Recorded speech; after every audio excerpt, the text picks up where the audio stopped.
para a entrevista com o Luiz Espósito. Essa entrevista faz parte do programa de História Oral do Museu da Bolsa do Brasil. E a gente vai ter um primeiro bloco, que é um pouco sobre a sua história pessoal, e um segundo bloco, que é sobre a sua história profissional. Para começar, a gente gostaria que o senhor se autodescrevesse, por favor. Branco, 1,83 m, 85 anos, magro, moro no interior, numa cidade de Atibaia. Trabalhei no mercado de financeiro, mercado de bolsa há uns 40 anos ou mais, em corretora de valores. Como operador fui a maior parte do tempo, até terminar o pregão Viva Voz. E estou aqui à disposição de vocês para lembrar o passado. E como foi a sua formação? Onde o senhor estudou? O senhor fez algum curso por Eu estudei, fiz faculdade o último estudo foi faculdade de administração de empresa em Atibaia, mas a parte maior do meu trabalho foi como operador de bolsa, na Bolsa de Valores. Desde auxiliar de pregão, quando começou o pregão Viva Voz, tal, até praticamente terminar o último pregão, né? Nós mesmos das corretoras é que íamos de tarde fazer o movimento. O pregão durava umas 2, 3 horas, era no pátio do colégio, por ordem alfabética. E um dia um operador da Bolsa do Carioba, Oswaldo Macito, me convidou para ir trabalhar com ele. E aí eu fui ser auxiliar de pregão na Bolsa, que era na Álvares Penteado. E de auxiliar de pregão depois passei a operador, auxiliar, né, operador de segunda, e até chegar a ser o titular das corretoras. O auxiliar ele está ali para levar a boleta para cima e para baixo e atender um telefone porque você operava diretamente com o telefone na mão, né? Ligado à mesa da corretora. O auxiliar de pregão precisava levar uma boleta no posto da Bolsa, então levava ele, né, para o operador não se locomover de lá, porque estava esperando um comprador de uma determinada ação. Se ele saía daquele lugar ali naquela hora, podia vir o comprador, então o auxiliar de pregão fazia isso, ia até os postos levando boletas, tal, levando esses documentos necessários. E o operador, como eu disse, comprava e vendia, né? De acordo com as ordens vindas da corretora que ficava fora do pregão. Ficava no centro de São Paulo, mas ficava também na Avenida Paulista, tinha muita corretora na Avenida Paulista. E algumas corretoras várias corretoras do Rio de Janeiro também operando na Bolsa de São Paulo, naquele horário tal, que às vezes o horário do pregão da Bolsa do Rio era um e a Bolsa de São Paulo era outro. Então, tinha jeito de operar nas duas corretoras no mesmo tempo, no mesmo dia, né? Tinha corretora que tinha 5, 6 operadores. Você podia entrar até no máximo com 5, que era um operador para cada posto. Tinha 6 postos, eram 6 operadores, podia ter. Mas raramente isso acontecia. Geralmente você operava em mais de um posto. Ou o gerente da área, às vezes, nem operava, ficava só ali distribuindo as ordens para os operadores nos postos. Geralmente, a maior parte era auxiliar de pregão primeiro. Auxiliar de pregão trabalhava com um crachá diferente, não podia operar, mas levava a boleta para cima, levava a boleta para baixo, vinha, trazia, depois ia, voltava. E quando ele atingia uma certa idade ou um certo período de trabalho nesse sentido, passava a ser operador. Tinha operador que era só auxiliar e tinha operador que operava em mais de 6 de um posto, operava em 2, 3 postos. Mas não tinha uma regra geral. Cada corretora tinha o seu volume, de acordo com o volume, tinha o número de operadores e de auxiliar de pregão. Ele começava como auxiliar de pregão, que não podia operar, mas estava familiarizado com a situação, porque ficava ali do lado do operador, do lado do posto e tal. E então sabia exatamente qual era o macete, qual era o vai e vem do operador. Então, quando ele passava a ser operador, ele já tinha um bom tempo de bolsa de valores do grito, né? Que ficava embaixo. No pátio do colégio tinha pouco, também, né?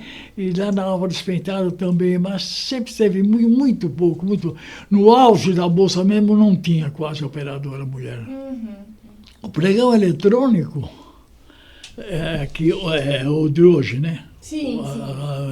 Ele só foi por não ter mais o Viva Voz, é lógico. Mas ele foi por ter terminado o Viva Voz, por ter acabado o Viva Voz, a bolsa, né? Ter acabado o pregão, no modo geral. E ficou eletrônico até hoje se dá. Mas foi uma transição normal, bem demorada, não foi do dia para a noite. Teve muito tempo que ficou os dois funcionando, tanto um quanto o outro, mas ficou só hoje o eletrônico, mas foi uma transformação que agradou a todos e até os operadores do Viva Voz se familiarizaram com isso. A bolsa, como eu disse, chegava a ter 5 operadores, uma corretora, um ficava em cada posto. Mas, às vezes, era uma história que tinha pelo menos cada 1, 2 anos. Você, numa sexta-feira à noite, na televisão, o jornal dava que Petrobras tinha descoberto um posto na Bahia e gerava tantos milhões de litros de petróleo e tal. No sábado, no Jornal Nacional, só se falava daquilo. No domingo, a mesma coisa. Na segunda-feira, você calcula. Na Bolsa de Valores, todos os operadores, ou quase todos os operadores, estavam no posto de Petrobras esperando abrir o pregão. Você podia trabalhar num posto que tinha pouco movimento e ficava ali só esperando. Você ficava no posto esperando um grito, ou você não vendo na televisão, lá no vídeo, se tinha alguma oferta que lhe interessava. Agora, numa ação de Banco do Brasil, Petrobras, Vale do Rio Doce, essas ações onde tinha mais liquidez, era praticamente tudo no grito. Então você tinha de ficar ali esperto, vendo tal, e às vezes você ficava 15 minutos, meia hora gritando que comprava ou que vendia e não tinha o contra-oferta. E às vezes apareciam 2 contra-ofertas juntos. Então era bolsa de valores mesmo, né?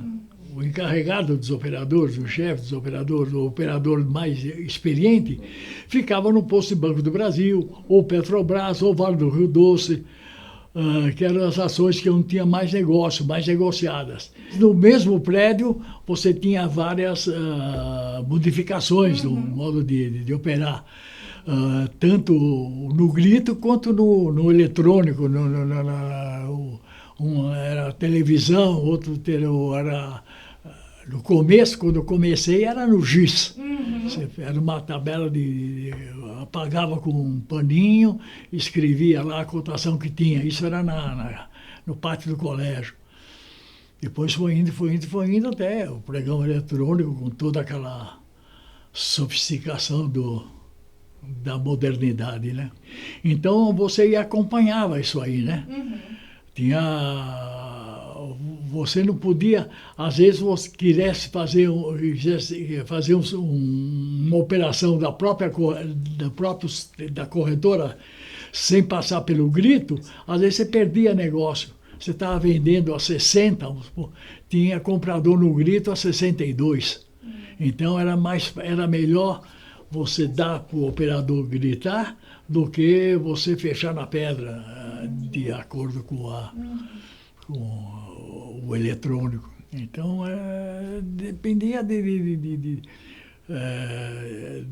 desse volume de negócios que tinha para você escolher o que era melhor, ou o grito ou o eletrônico. O grito sempre teve. Sempre teve. O grito era obrigação. Começou no grito. A pedra foi para não ser... Como é que está a Petrobras? Então, você olhava na pedra já sabia, não precisava ir no ponto. Então, mas o problema, quem fazia o preço era o grito. A pedra só registrava. Depois foi a televisão, depois foi o eletrônico, né, que aparecia naquela... O que é hoje, você vai hoje na 15 de novembro, está lá, aquela tela toda de eletrônica, que ela mostra o que se faz nas corretoras, o que antes era no grito. Mas ela sempre mostrou que o grito fazia antes do que ela. Ela só obedecia o grito. Começava o pregão, às vezes você tinha as bolsas da Europa que já tinham fechado. Você viu Londres caiu 8%, ou 3%, ou subiu 5%. Então você já ficava meio... Talvez alguma guerra que vai ter, alguma coisa, o que será? E as bolsas aqui do Brasil, que era a Bolsa do Rio, a Bolsa de São Paulo, tinha Porto Alegre, tinha um pouco de alguns negócios e tal, mas geralmente praticamente era sempre o mesmo preço, ou se procurava se acompanhar, lógico. Eu não vou vender a 58 se está saindo a 60 lá no Rio. Então eu parava, esperava tentar a 58. Aí esperava sair 60 para poder vender a 60, quando eu tinha o vendedor a 55. Mas como? No Rio saiu a 68 e você está vendendo a 55? Pô, eu também vendo a 55. Então era as bolsas que você via o preço das outras bolsas, você dava uma pequena orientação, mas não tirava o calor tudo bem, saiu a 55, mas esse aqui está vendendo a 50, se eu não vender a 50, eu não vou vender, então eu tenho uma ordem de venda, então tenho obrigado a vender.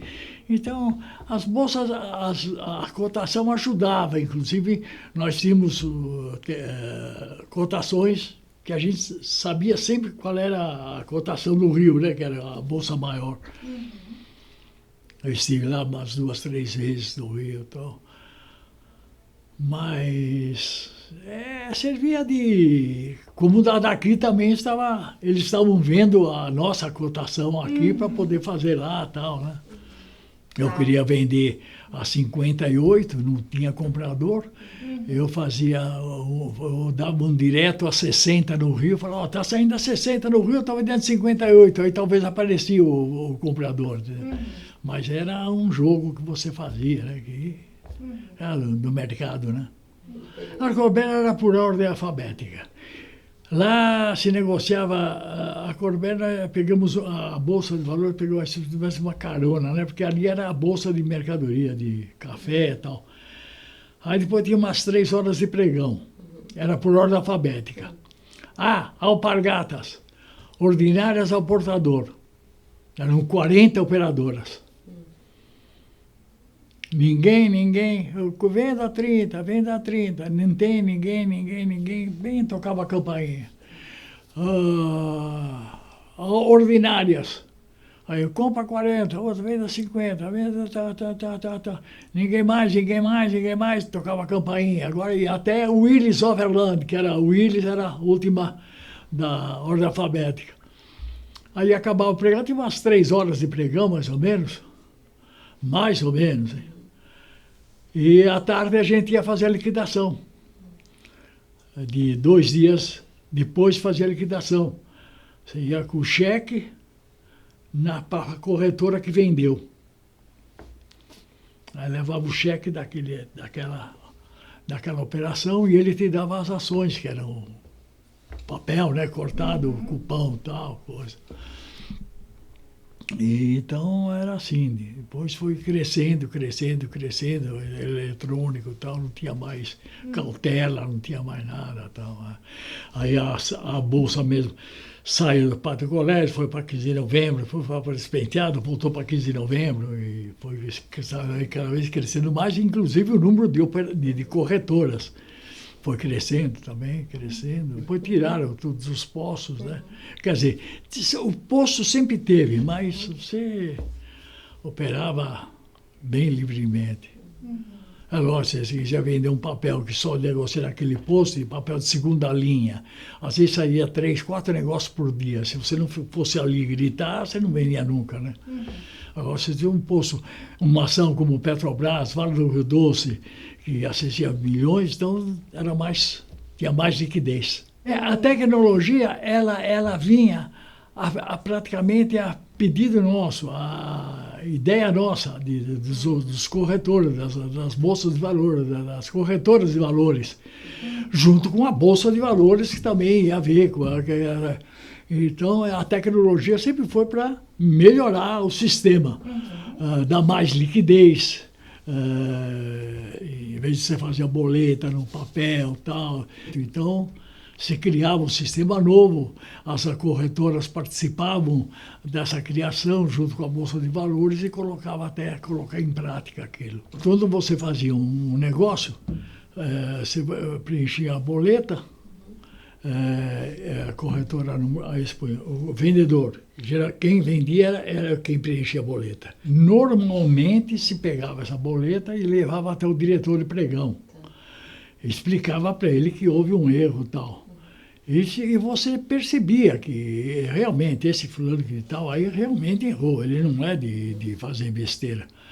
Entendeu? E de vez em então cancelava aquela ordem feita, aqueles 3 vias, né, do coisa, e fazia uma outra via. Não sei se 360, não, era 370, eu falei, aí punha 70. Apesar que 70 e 60 era pregão de quebradas, aí era à tarde a gente fazia isso daí, né? Mas era... Se você pegava o erro na hora, às vezes na hora que você jogava no topograma, viu que estava errado, e aí ia lá e pedia para rasgar aquilo lá, já fazia outro e tal.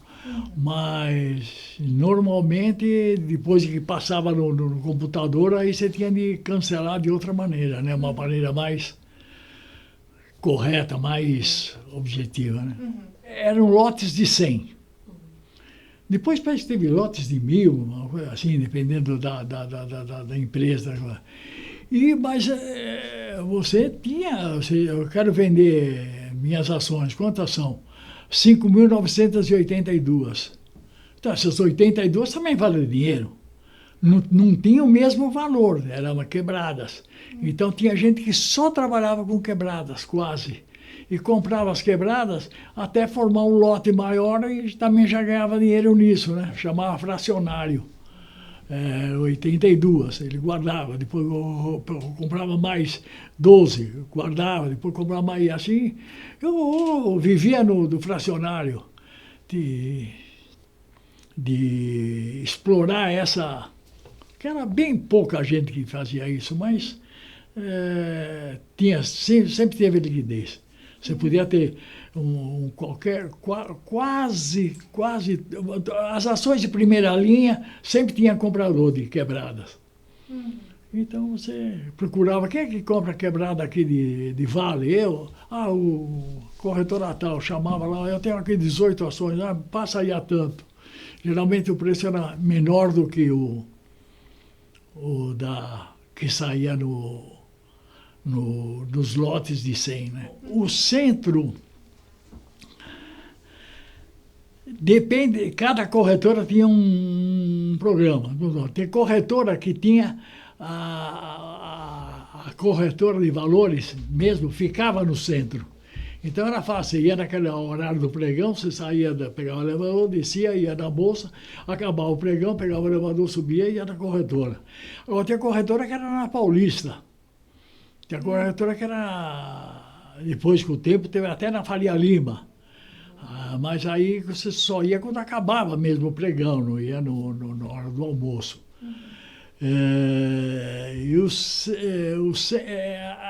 Porque a Bolsa não começou assim, praticamente do zero de ações, pequeno volume de ações, e chegou onde chegou.